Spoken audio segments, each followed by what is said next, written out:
Bonjour et bienvenue sur votre chaîne Coder de zéro. Enfin, aujourd'hui, nous allons commencer à coder en PHP. Nous allons voir en premier comment intégrer la syntaxe de PHP. Nous allons voir aussi comment réaliser des commentaires en PHP.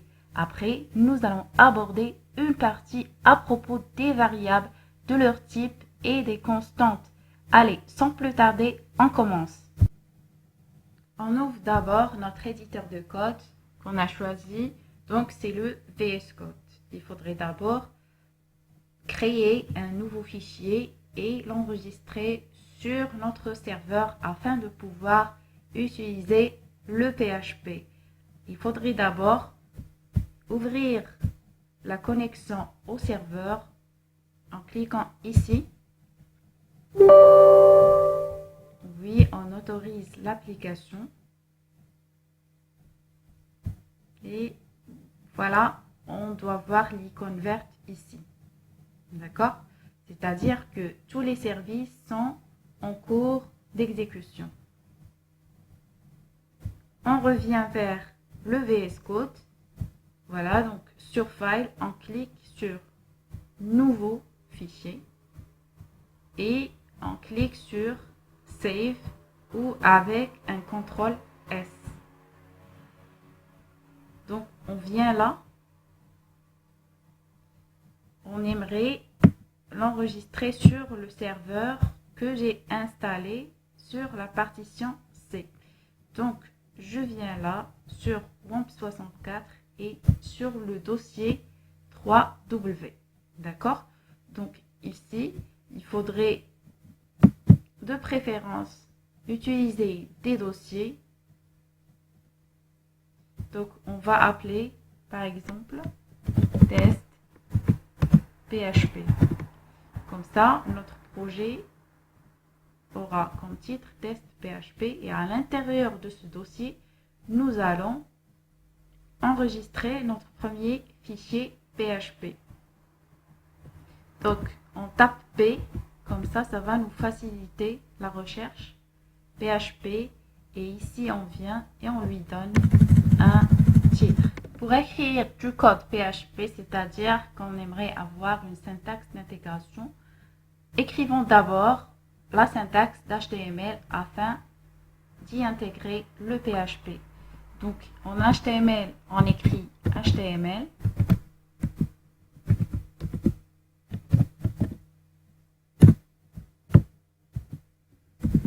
D'accord. Nous avons le head.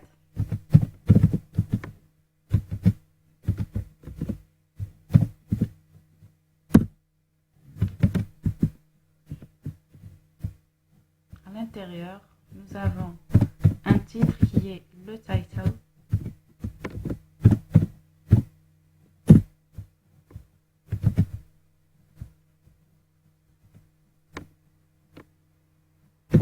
Premier test PHP. Et on va mettre le body.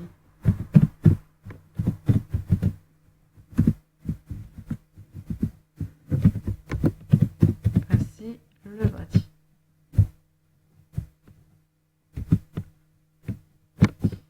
Donc ici, si on aimerait ouvrir notre page jusqu'à ce moment-là, donc on clique sur localhost. Automatiquement, c'est Opera qui s'ouvre d'après la première configuration. Et comme vous voyez ici, il y a test.php. Donc, on doit intégrer le dossier test PHP et on fait un slash test1.php. Donc, comme vous voyez ici, jusqu'à maintenant, on n'a rien écrit, sauf le title qu'on a mis sur le head. Il s'affiche là, ce n'est que du HTML. D'accord? Donc, ici, on revient et on écrit la syntaxe d'intégration de PHP. Alors,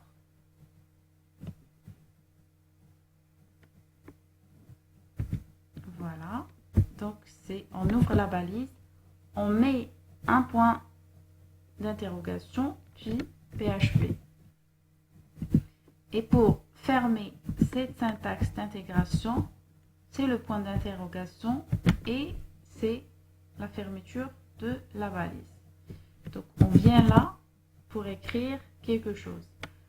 Pour pouvoir afficher quelque chose en PHP, on utilise l'instruction echo, d'accord? Donc avec echo, on pourra écrire et afficher quelque chose. On va enregistrer avec un CTRL S et si on revient là, jusqu'à maintenant, on n'a rien écrit. Si j'écris quelque chose à l'extérieur, ça va être compté comme du HTML. Un hello par exemple. Un hello à l'extérieur et je viens là, j'actualise. Donc vous voyez le hello et ce n'est que du HTML. On revient. Donc j'aimerais écrire ce hello là en utilisant le PHP. Donc comme je vous ai dit, on utilise l'instruction echo. Donc echo hello, il s'agit d'une chaîne de caractères. Donc je dois mettre les doubles guillemets. Ici, j'écris hello there. D'accord? Et pour stopper alors l'instruction echo, pour l'arrêter, et pour arrêter toute ligne écrite en PHP, donc on met un point virgule à chaque fin de ligne et on enregistre. On vient là, on actualise. Donc comme vous voyez ici, il y a le hello there. D'accord? Alors si on aimerait voir le code source de notre page web, donc on vient là et on cherche page source. Alors si vous remarquez ici, il y a les balises d'HTML qui sont visibles. Par contre, le résultat du code PHP, c'est lui qui est affiché dans le code source. On revient là.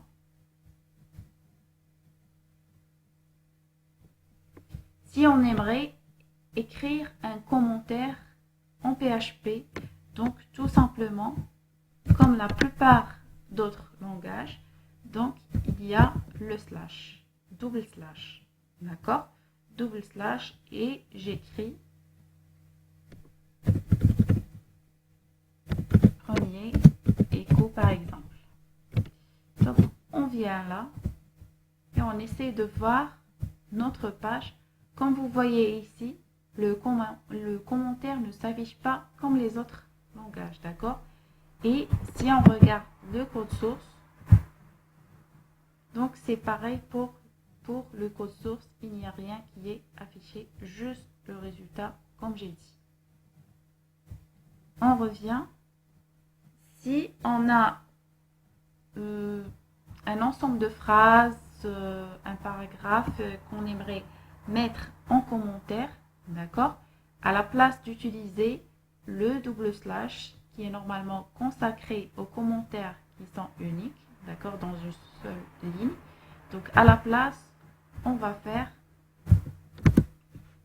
un slash étoile et on ferme avec étoile slash. Donc là, on écrit ici par exemple, on a besoin de mettre un paragraphe, ceci est notre premier test de PHP. Donc comme vous voyez là, il est possible d'écrire un petit paragraphe en utilisant voilà slash étoile et fermer avec étoile slash. Donc c'est ce qui concerne les commentaires en PHP. Comme on a vu, ils ne sont pas visibles comme le cas de l'HTML. En HTML, les commentaires sont visibles sur le code source. Ce n'est pas le cas pour le PHP. On part maintenant vers les variables. Alors, c'est quoi d'abord une variable? Une variable est là comme définition. Il s'agit d'une information qui est stockée dans la mémoire vive, c'est-à-dire lorsqu'on est en train d'exécuter le PHP, donc il est stocké en mémoire, elle a un nom, un type et elle a une valeur. D'accord? Donc, pour définir les variables en PHP, on utilise le symbole $. D'accord? Voilà qui est un petit peu différent par rapport aux autres langages. Donc, lorsqu'on aimerait dire au PHP qu'on a affaire à une variable, on doit commencer le nom de notre variable par un $. Par exemple, si j'aimerais écrire une variable qui s'appelle nom, donc $nom est égal, par exemple, Laure ou bien Laura. D'accord? Donc, il s'agit ici d'une chaîne de caractères. On est obligé de mettre les doubles guillemets et un point virgule à la fin de chaque ligne de PHP. Donc, j'aimerais afficher ce nom. Comme on a vu, on utilise l'instruction echo suivie par $nom. Et on enregistre avec un CTRL S. D'accord? Si on vient là et on actualise, donc vous voyez Laura, pardon, elle est affichée ici. D'accord? Si on aimerait écrire bonjour Laura, donc il est possible d'écrire un écho bonjour. Je mets fin à la ligne et un écho avec $nom. Donc ici, ma variable s'appelle nom et là comme valeur Laura, d'accord, et un type qui est une chaîne de caractères ou string en anglais. Donc écho nom, on teste là. Vous voyez bonjour Laura, il n'y a pas d'espace, donc on a manqué un espace. Pour rajouter un espace, donc nous avons besoin d'un espace entre bonjour et Laura. On vient ici vers la fin de bonjour et on met un espace vide, on enregistre puis on teste. Donc comme vous voyez, il y a l'espace ici, donc on l'a réussi.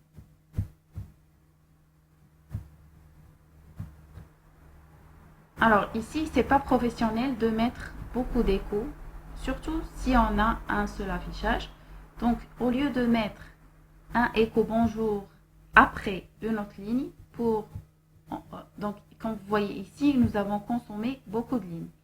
Pour éviter cela, il suffit de mettre une concaténation, c'est-à-dire le fait de lier deux échos, d'accord, une phrase avec une variable, ça s'appelle une concaténation. Il est possible d'utiliser le point pour faire la concaténation ou bien la virgule. Donc c'est possible de mettre une virgule en PHP et je mets ma variable nom. J'enregistre et je viens là pour tester. Donc toujours le même affichage. On va tester aussi la virgule pour vous montrer la concaténation écrite avec une virgule. Donc si vous voyez, ça donne le même résultat. Donc il est possible d'utiliser aussi une virgule. D'accord? Donc c'est ça l'utilisation des variables et leur affichage en PHP. Comme on a dit, cette variable-là, elle a un type. Alors la question c'est comment détecter le type de ma variable. Alors, il existe en PHP ce qu'on appelle les fonctions. Donc on va les voir prochainement. Il existe deux types de fonctions, les fonctions prédéfinies de PHP et les fonctions qu'on va créer nous-mêmes. Donc maintenant on pourra utiliser les fonctions prédéfinies. Donc ça veut dire quoi prédéfini? C'est-à-dire qu'il existe un ensemble de fonctions qui sont déjà développées en PHP. Pour les utiliser, il suffit pour nous de les appeler par leur nom et bien sûr s'il y a des paramètres à remplir, etc. Donc, il existe une fonction en PHP qui s'appelle getType. Donc, et on va la voir sur la documentation officielle.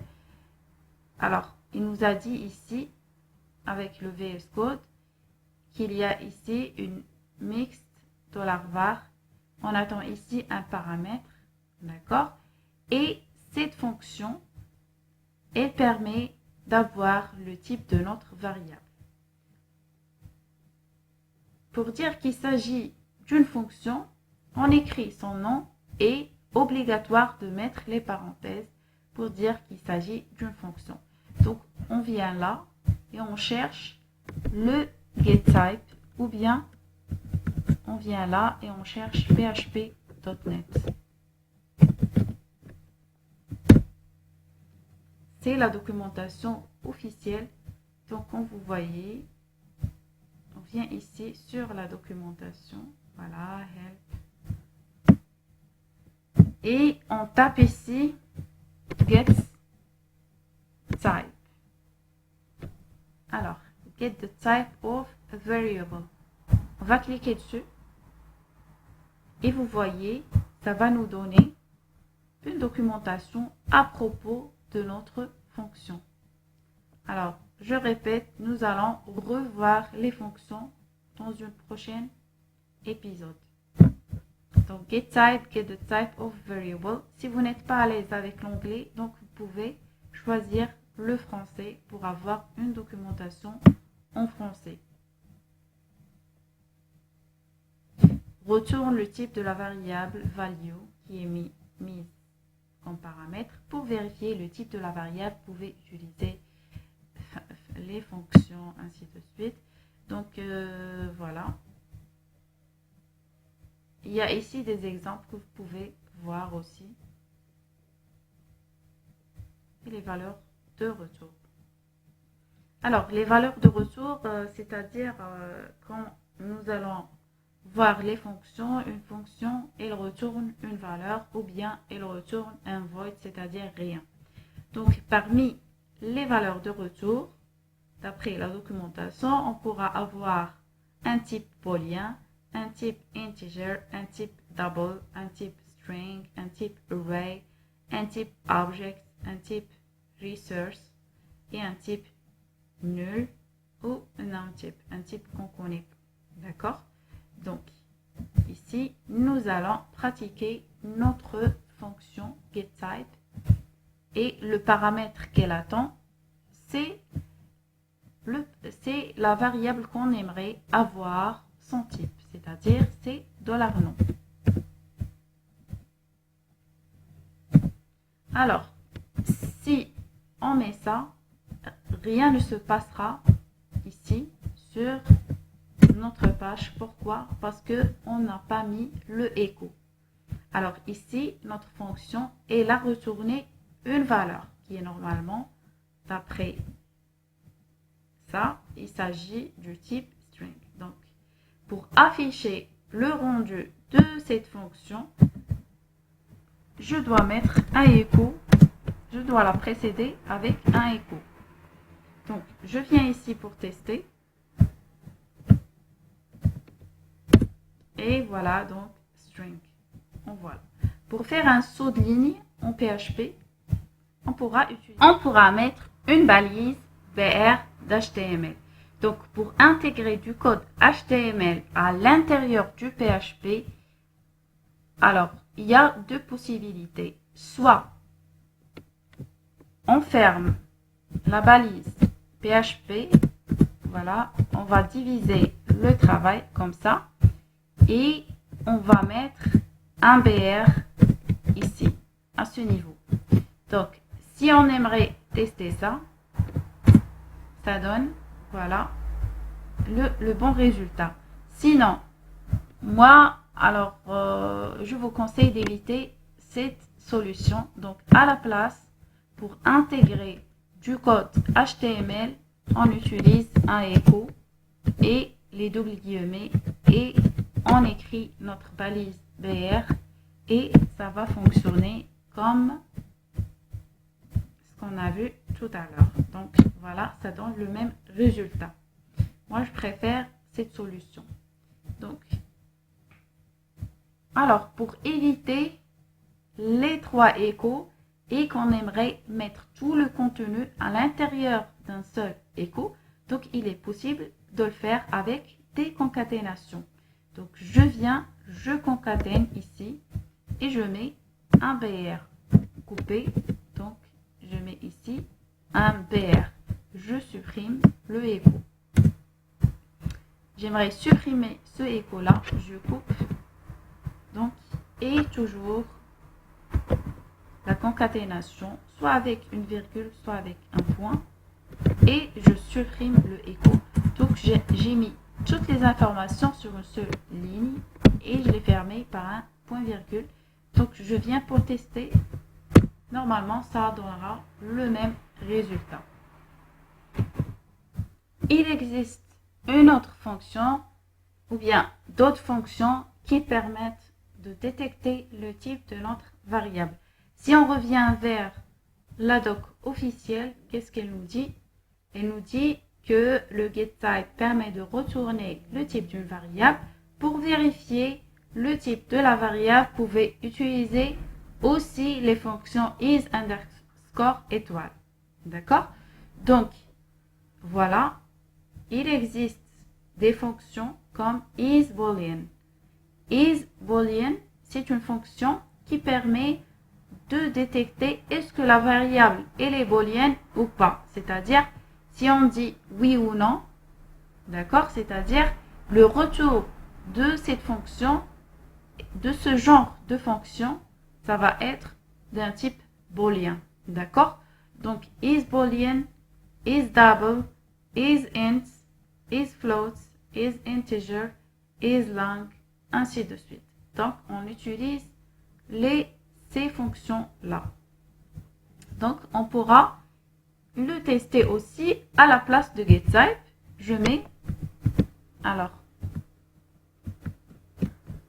je laisse ça et je le mets en commentaire. Voilà. Donc, alors, le retour de getType de cette fonction, il permet de donner comme retour le type. C'est-à-dire, comme on a vu ici, ça nous a donné le type. Par contre, ce genre de fonction, il permet de retourner est-ce que le type est là ou bien non, oui ou non. C'est-à-dire, le retour, ça va être un booléen. D'accord?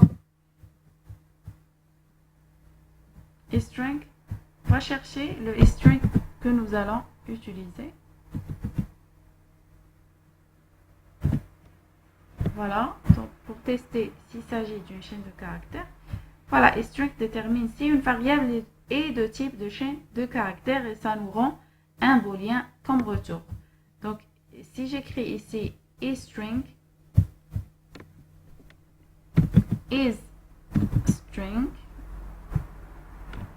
et je fais des parenthèses pour $non.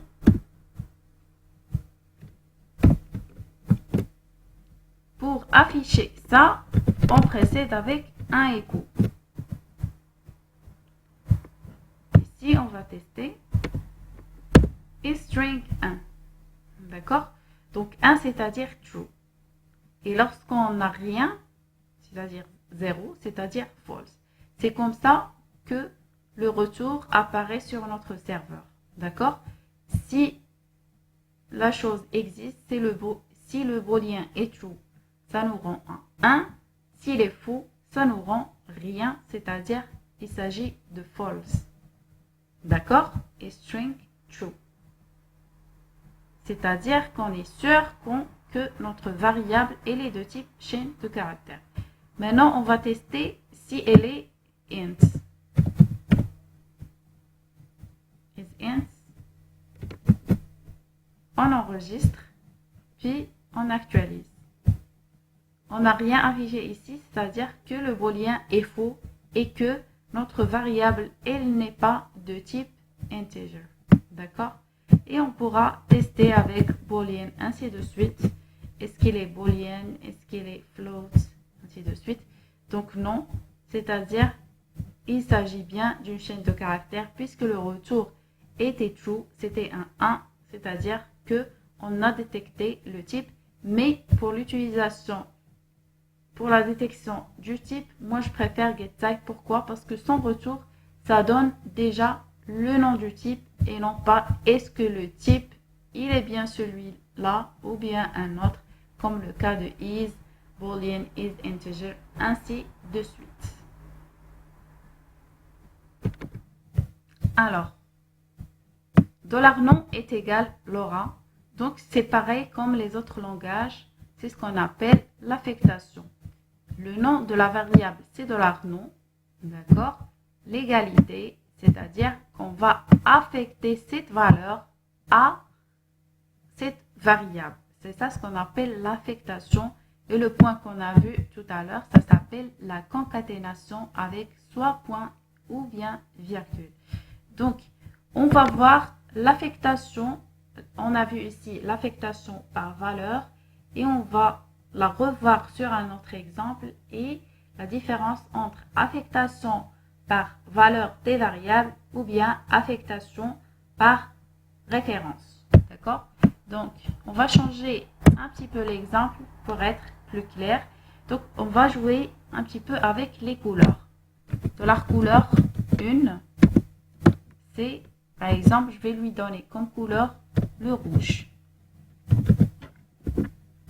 Donc ici, qu'est-ce que j'ai fait? J'ai affecté la valeur rouge à la variable $couleur 1. D'accord? Et $couleur 1,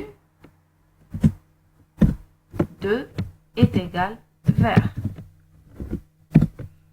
Donc, ici, nous avons créé deux variables.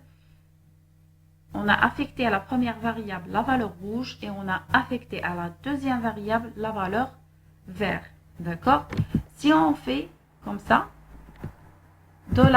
$couleur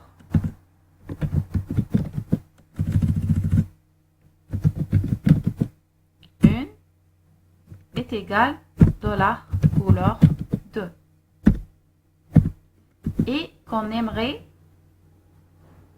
afficher le $couleur 1.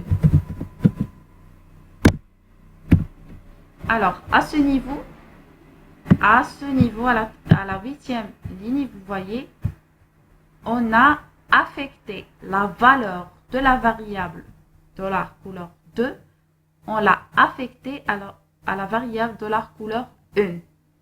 C'est-à-dire, si je mets un écho de la variable couleur 1 à ce niveau, ça va me donner, non, je vais enlever celui-là. D'accord?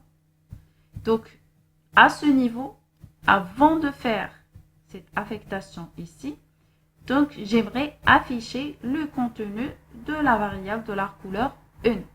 Normalement, ça va donner automatiquement le rouge à ce niveau. D'accord? Donc, on va tester ça. Ça donne le rouge. Et on va le mettre en commentaire. Et à ce niveau-là, qu'est-ce qui s'est passé? Donc, la couleur 2 contient la valeur vert.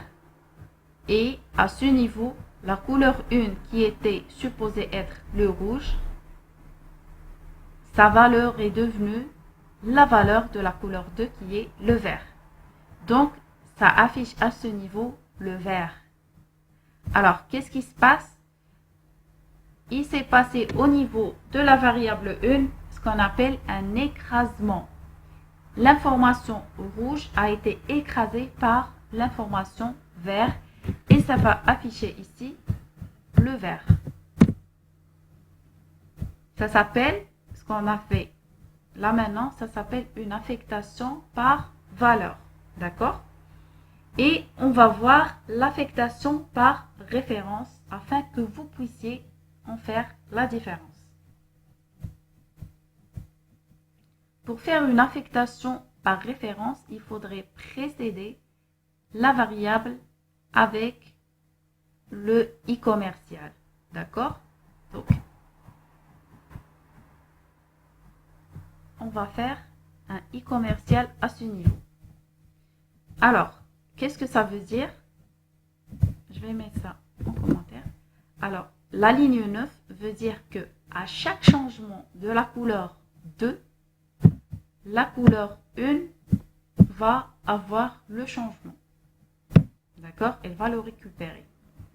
Et à chaque changement de la couleur 1, la couleur 2 va le récupérer. D'accord? Ok, donc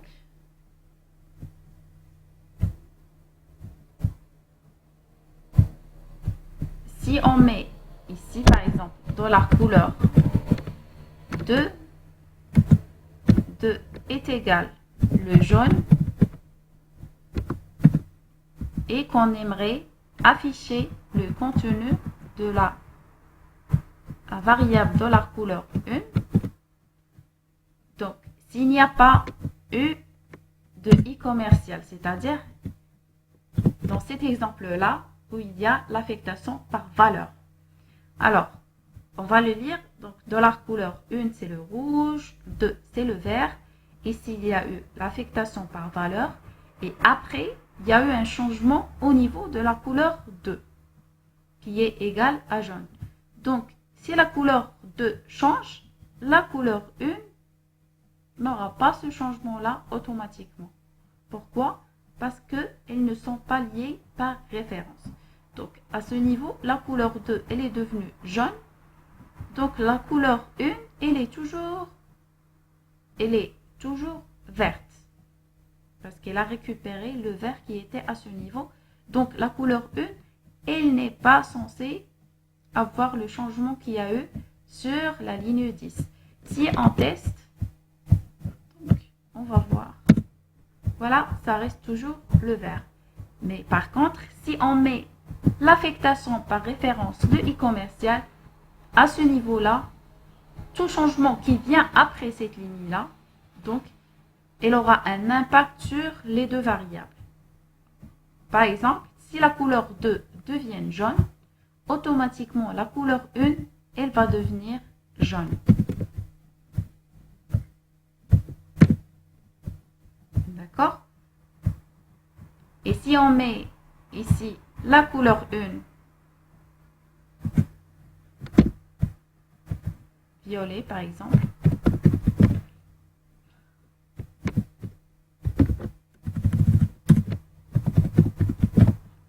et qu'on aimerait afficher le contenu de la variable 2, donc automatiquement, elle aura comme valeur le violet. D'accord? J'espère donc que vous avez fait la différence entre une affectation par valeur et une affectation par référence. Jusqu'à maintenant, nous avons vu les variables que nous avons créées nous-mêmes et que nous avons utilisées. D'accord? Il existe d'autres variables qui s'appellent des variables prédéfinies, c'est-à-dire que ce sont des variables qui ont été déjà créées en PHP. Il suffit pour nous de les appeler pour les utiliser. Donc, rendez-vous sur le site officiel. Donc, vous voyez ici donc, les variables prédéfinies. Il y a parmi ceux ce qu'on appelle les super globales que nous allons voir après. $_ server, $_ get, post, files, request, session, and cookie, ainsi de suite. Donc, il y a une panoplie de variables prédéfinies. Donc, si j'aimerais, par exemple, utiliser la variable $_ server et que j'aimerais avoir, par exemple, le nom de mon host, de mon serveur, d'accord? Donc, il suffit d'utiliser, nous allons revoir l'utilisation des super globales après. Donc, il s'agit d'un tableau. Nous allons voir les tableaux prochainement. Donc, voilà, il suffit d'écrire d'abord le nom de ma variable qui est normalement $_ server en majuscule, d'accord, et que j'aimerais puisqu'il s'agit d'un tableau, il faudrait mettre des crochets et que j'aimerais avoir le nom de mon localhost. Donc ici, le paramètre de mon tableau sera http host. Donc http host. Vous pouvez tester vous-même les autres paramètres. Donc ici, je vais tester. Donc voilà ce que donne mon test pour tester les variables prédéfinies. En ce qui concerne les constantes, c'est-à-dire si on a besoin d'avoir une information qui ne changera jamais lors de l'exécution de notre code PHP, donc, et qu'on aimerait utiliser un peu partout, on utilise ce qu'on appelle les constantes. Pour utiliser les constantes, il y a deux manières de procéder. Donc, soit on utilise le mot réservé const, ou bien on utilise la fonction prédéfinie define.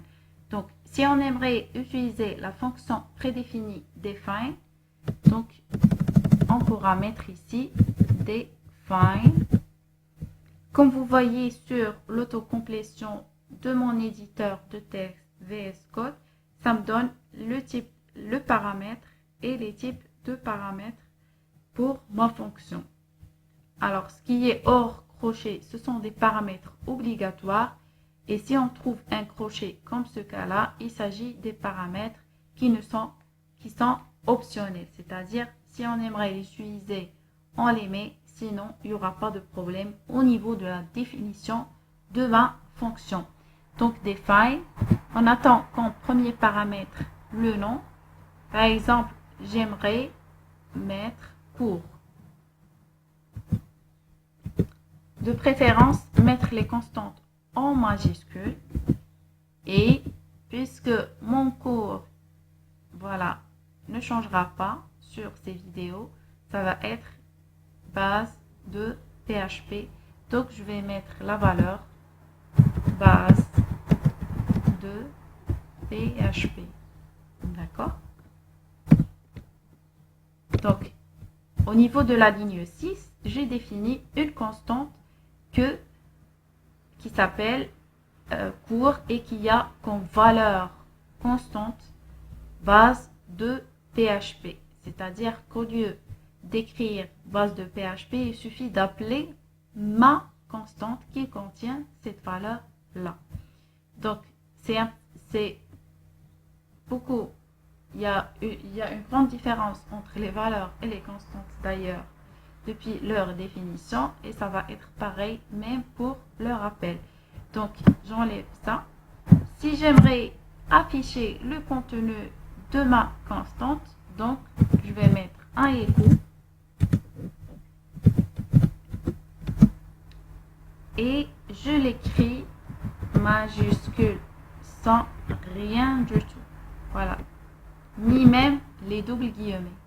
D'accord? Avec rien. Juste, je prends le nom et je l'écris tel qu'il est en majuscule. Donc, on vient ici pour faire le test. Ça va me donner base de PHP. Si j'aimerais faire une concaténation avec bienvenue, donc je pourrais mettre ici écho bienvenue sur le et je mets la fin des doubles guillemets et un point pour faire la concaténation. Donc ça va me donner bienvenue sur les bases de PHP.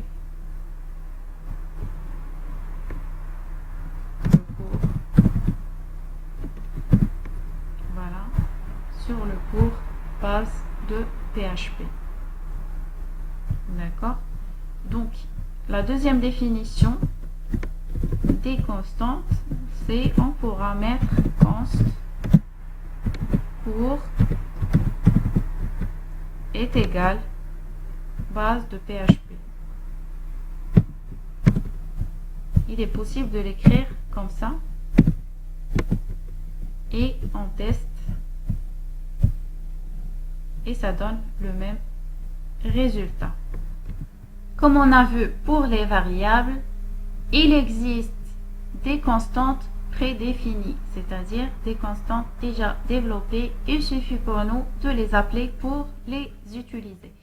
Donc, je vais supprimer cet exemple et rendez-vous sur la documentation officielle de PHP. Comme vous voyez ici, les constantes prédéfinies, ce sont des constantes qui sont définies par le cœur de PHP. Donc, voici une, c'est PHP. Vous voyez, pour respecter les normes, on écrit tout en majuscule. PHP underscore version, ça donne la version courante. Major version, sous la forme d'une chaîne de caractères. Minor version, release, ainsi de suite. Donc, il y en a d'autres. PHP OS, le système d'exploitation que vous utilisez. Et toute une panoplie de constantes prédéfinies. Donc, que vous pouvez découvrir en utilisant la documentation officielle. Donc, pour moi, ici, on va tester le PHP version. Pour l'afficher sur notre navigateur, on met tout en majuscule PHP underscore version. Et on met un point virgule. Donc ici, on va tester pour voir. Ça donne 7.3.21. C'est la version de PHP qu'on utilise pour s'assurer. Donc, on pourra venir ici sur notre plateforme et chercher le PHP et chercher la version qui est cochée en vert, c'est 7.3.21. Donc, pour avoir la version de PHP, on pourra utiliser cette constante.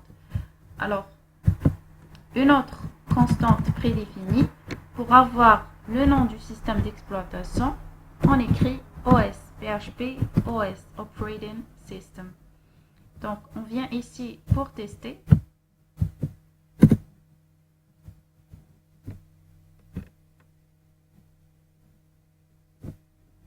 Voilà, donc ça donne WinNT, c'est le système d'exploitation que j'utilise. Donc, c'est tout pour aujourd'hui. Je vous donne rendez-vous pour une prochaine vidéo. J'espère que ces vidéos vous aideront à avancer en PHP et je vous souhaite un très bon courage et à bientôt.